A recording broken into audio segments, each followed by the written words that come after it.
अवधूत चिंतन श्री गुरुदेव दत्त स्वामी महाराज की जय. छत्रपती शिवाजी महाराज की जय. मला सापडलेले जे महादेव आहे आमच्या घरासमोर जे स्थापन केलेले आहे पिसादेवी रोडवर पारगावकर नगर छत्रपती संभाजीनगर इथे महादेवाला शिवरात्रीच्या आदल्या दिवशी हळद लावण्याची परंपरा आहे. तुम्ही म्हणणार महादेवांना आदल्या दिवशी हळद का बरं लावता? कारण की महादेवांचं महाशिवरात्रीच्या दिवशी लग्न असतं आणि त्याच्या आदल्या दिवशी महादेवांना हळद लावली जाते. हे महादेवांना जशी हळद असेल भस्म असेल तो पूर्ण लावला जातो. ही अशी सजावट आहे. या पद्धतीने महादेवांना आपण जसं आपल्या लग्नामध्ये पहिल्या अगोदर हळद लावतो तसं महादेवांना हळद लावल्या जाते. हळद ही खूप गुणकारिक आहे आणि ही हळद ज्यांचं लग्न होत नाही, लग्न जमत नाही, लग्नामध्ये अडथळे, महादेवाला लागलेली जी हळद आहे थोडी हळद आपण आपल्या अंगाला लावायची किंवा मग आपल्या अंघोळीच्या पाण्यामध्ये जरी घेतली त्यांचे लग्नामध्ये येणारे अडथळे आहे ते पूर्णपणे कमी होतात. हे मला सापडलेले महादेव आहे. आपण आदल्या दिवशी महादेवाची पिंड पूर्ण स्वच्छ धुवून घेतो. स्वच्छ धुवून घेतल्यानंतर हळद असेल, परत थोडी मेहंदी असेल, हे हळद पूर्ण महादेवांच्या पिंडीवर आहे ते पिंडीवर आपण लावतो. खालच्या लिंगाच्या तिथं आपण लावतो. आणि महादेवचं लग्न हे आपण आपल्या घरच्या पिंडीवर असेल किंवा आपण जे मोठं महादेवाची मंदिर असेल तिथं पण खूप ठिकाणी करता. काही ठिकाणी वाजंत्री लावता. कारण की हा उत्सव असतो, हा महादेवांचा उत्सव आहे. आपण जेवढं कराल तेवढं कमी. म्हणून महादेवांना हळद आहे ती सगळ्या बाजूनी हळद लावली.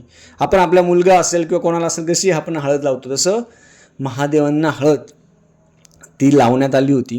खूप छान आणि प्रसन्न वाटतं. ही जी सजावट आहे सजावट पण केली खूप छान. मंदिर पूर्ण स्वच्छ धुवून घेतलं. धुतल्यानंतर मंदिराला कलर पण दिला आपण.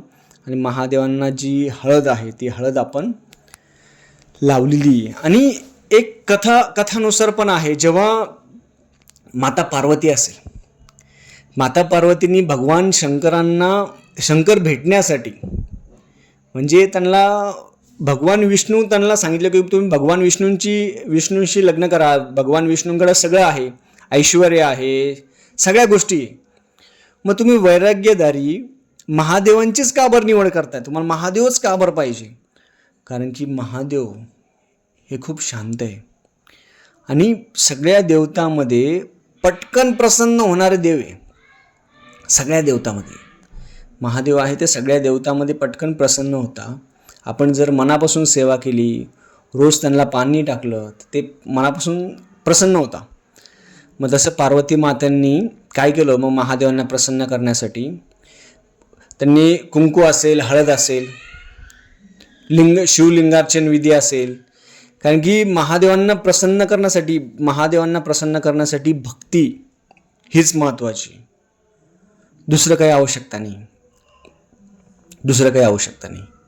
म्हणून पार्वती मातांनी महादेवांना प्रसन्न करण्यासाठी सेवा असेल, परत शिवलिंग असेल, शिवलिंग पण तयार केलेलं आहे, शिवलिंगाची पण पूजा केलेली आहे. म्हणून तुम्ही जेवढं मनापासून सेवा करणार ना ते तुम्हाला प्राप्त होत असतं. तुम्ही म्हणणार मग हे लग्न आहे मग तो आपण हळद महादेवांना नाही चालत. पण आपली इच्छा असते, आपली मनोकामना असते, महादेव माझ्यासाठी सर्वस्व आहे. त्याच्यामुळे आपण महादेवांना हळद असेल, फुलं असेल, मेहंदी असेल,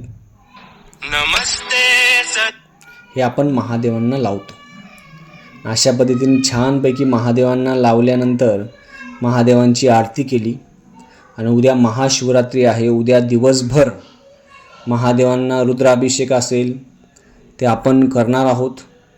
दिवसभर रुद्र असेल, नमक असेल, चमक असेल, हे सगळं रुद्राभिषेक आपण करणार आहोत. दिवसभर सेवा आहे ती सेवा करणार आहोत. उद्या महाशिवरात्रीचा जो उपास असतो तो दिवसभर असतो. तो उपास दुसऱ्या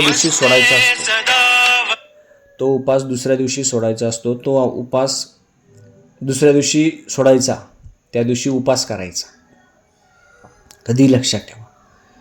आणि महाशिवरात्रीच्या दिवशी आपण जास्त करून शिवाष्टक नामावली असेल, 108 नावं असेल महादेवाचे, शिवहर शंकर नमामि शंकर, शिवशंकर शंभो, हे गिरिजापती भवानी शंकर, शिवशंकर शंभो, हे महादेवाची स्तुती असेल, शिवलीलामृत ग्रंथ असेल. जर तुम्हाला काहीच नाही आलं खूप जण म्हणणार दादा आम्हाला काहीच नाही येते, आम्हाला लिहिता येत नाही, वाचता येत नाही, काहीच नाही. तुम्ही ओम नमः शिवायचा जप करा, शिव शंभो जप करा, श्री श्रीवाय नमस्तुभ्यम हा मंत्राचा जप करा. तुम्ही उद्या दिवसभर फराळाचं कमी खा, पण नामस्मरण जास्त करा. महादेवांच्या समोर बसूनच नामस्मरण करा असं नाही आहे. आपण प्रत्येकाच्या गळ्यामध्ये रुद्राक्ष असतं, रुद्राक्षाचा पण अभिषेक करावा प्रत्येकाने. रुद्राक्षाचा पण अभिषेक करायचा. रुद्राक्षाचा अभिषेक करून रुद्राक्षाचा अभिषेक करायचा, आपल्या शिवपिंडीचा अभिषेक करायचा आणि सगळी सेवा करून त्याचं तीर्थ आहे ते तीर्थ सगळ्यांना द्यायचं. महाशिवरात्रीच्या दिवशी आपला 1 मिनिट पण प्रत्येकाने वाया घालवायचा नाही. लक्षात ठेवा, उद्या रविवार आहे, मग आरामशीर उठायचं असं नाही. तुम्ही लवकर उठावं. आपल्या घरच्या सगळ्यात पहिले आपल्या घरच्या शिवपिंडीवर, भगवान शंकराच्या पिंडीवर, ज्याच्याकडे भगवान शंकराची पिंड नसेल त्यांनी घ्यावी. उद्या सगळ्यात पहिले आपल्या घरच्या शिवपिंडीवर अभिषेक करायचा. मी व्हिडिओ टाकलेला आहे तो 55 मिनिटाचा, तो व्हिडिओ सगळ्यांनी बघावा. त्याच्यात सगळे मंत्र आहे, तो व्हिडिओ लावून द्या आणि तो आपण तसा अभिषेक करायचा दूध पाणी पंचामृतने. नंतर काय करायचं, 108 बिल्वपत्र व्हायचे महादेवाला आपल्या घरच्या. 108 बिल्वपत्र नाही भेटले, तांदूळ वा, गहू वा. रात्री काय करायचं, उसाचा रस आहे, उसाचा रस आपल्या जवळच्या महादेवाच्या मंदिरामध्ये नेऊन द्या त्यांना, की उसाचा रस तुम्ही वाहा. ते गुरुजी वाहता. उद्या जास्तीत जास्त ओम नमः शिवायचा जप असेल, शिवलीलामृत असेल, महादेवाचा जप असेल, रुद्र येत असेल तर रुद्र वाचा. रुद्रामध्ये नमक विभाग, नमक, चमक, मराठी येत असेल तर मराठी वाचा. शिवाष्टक नामावली असेल, ह्या ज्या सेवा आहे महादेवाचं, तुम्हाला उद्या जेवढं करता येईल तेवढं उद्या करावं. उद्या सगळ्यांनी मौन धारण करायचं, रागावर कंट्रोल करायचा. नाही तर आपण एवढी मोठी सगळी सेवा करणार आणि राग करणार, काही कामाचं नाही. उद्या शांततेत सेवा करायची. उद्या कोणाचं फराळाचं खायचं नाही. कोणी दिलं तुम्हाला आणून तुम्ही खाऊ लागले नाही, आपापल्या घरचंच खायचं. आपल्या घरी पूजा केल्यानंतर आपल्या घरी छानशी पूजा, तुपाचा दिवा लावा, तेलाचा दिवा लावा. आपल्या घरी पूजा केल्यानंतर मग कोणतं महादेवाचं मंदिर असेल तिथं जावं, तिथं साफसफाई करा, दर्शन घ्या, घरी या, नामस्मरण करत बसायचं, सेवा करत बसायची. आणि ते गेल्यानंतर 108 नावं आहे ते वाचत बसायची. आणि रुद्र आहे, रुद्र नमक चमक मराठी म्हणा, संस्कृत म्हणा, जे म्हणता येईल तुम्ही ते म्हणावं आणि ते म्हणून आपण सेवा करावी.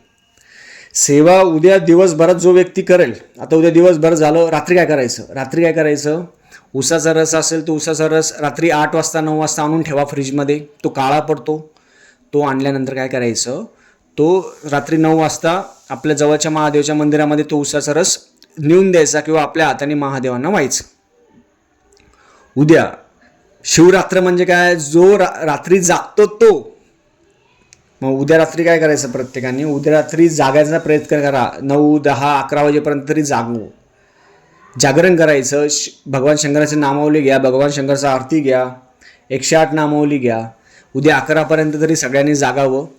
उद्या आपण जी अभिषेक केलेला असतो ती पिंड तशीच ठेवायची. त्याचं उत्तरपूजा दुसऱ्या दिवशी करायची. त्याचा व्हिडिओ मी तुम्हाला उद्या टाकणार आहे. उत्तरपूजा दुसऱ्या दिवशी करायची आणि उत्तरपूजा उद्या दुसऱ्या दिवशी झालं तर नैवेद्य आहे तो पण दुसऱ्या दिवशीच करायचा. उद्या काहीच नाही. उद्या फराळायचं असेल तर महादेवांना दाखवा, आरती करा आणि छानपैकी दिवस आहे तो छान घालवा. उद्या भगवान शंकराचं जेवढं नामस्मरण करता येईल तेवढं नामस्मरण करा. जेवढं तुम्हाला शिवस्तुती वाचता येईल तेवढं वाचा. शिवलीलामृत असेल, रुद्र असेल, नमक असेल, चमक असेल, शिवाष्टक नामावली असेल, जेवढं महादेवांचं आहे तेवढं आपण वाचावं आणि ती सेवा आहे ती सेवा महादेवांच्या चरणावर ठेवावी. उद्या रात्री जमलं तर रात्री किंवा सकाळी महादेवांना एक श्रीफळ आणि एक नारळ ठेवा. महादेवांना तुमची कोणती मनोकामना असेल, कोणतीही, घर, गाडी, बंगला, संतान, कोणतीही, महादेवांना काय म्हणायचं की एक नारळ घ्यायचं, महादेवांना विनंती करायची की महादेवा मी तुझी खूप सेवा करत असाल नसाल पण काही मनोकामना आहे ती पूर्ण व्हावी, मी पुढच्या महाशिवरात्रीपर्यंत काही सेवा करेल असं म्हणून महादेवांना एक नारळ अर्पण करायचं. नारळ अर्पण करून महादेवांची सेवा आपण करावी. उद्याचा दिवस खूप अतिपवित्र दिवस आहे. उद्या कोणाशी वादविवाद करू नका, कोणाशी भांडणं करू नका. उद्या ब्रह्मचर्याचं पालन करावं हे सगळ्यांनी लक्षात ठेवा. ब्रह्मचर्याचं पालन करायचं आहे उद्या, म्हणजे उपासाचं फळ आहे ते आपल्याला भेटेल. झालेली सेवा मी महादेवांचरणी रुजू करतो. श्री स्वामी समर्थ. ब्रह्मचर्याचं पालन करावं. गादीवर झोपायचं गादीवर झोपा, खाली झोपले खाली झोपा, जसं जमेल तसं करू शकता, पण ब्रह्मचर्याचं पालन उद्या सगळ्यांनी करावं. उद्या शांत राहायचा प्रयत्न करावा, मन शांत ठेवायचं, मनापासून सेवा करायची आणि महादेवांना नाक घासायचं की दिवसभरात झालेलं चुका आहे ते आमच्याकडून माफी द्यावी असं महादेवांना म्हणायचं. झालेली सेवा मी महादेवांचरणी रुजू करतो. आणि तुम्ही जर कधी छत्रपती संभाजीनगरमध्ये आलात तर पिसादेवी रोड पारगावकर नगरमध्ये अवश्य ह्या मला सापडलेल्या महादेवाच्या मंदिराचा दर्शनासाठी सगळ्यांनी यावं. हे सगळ्यांना आग्रहाची विनंती आहे. सगळ्यांनी यावं. खूप जागृत आहे. मला सापडलेले महादेव आहे, हे माझ्यासाठी सर्वस्व आहे.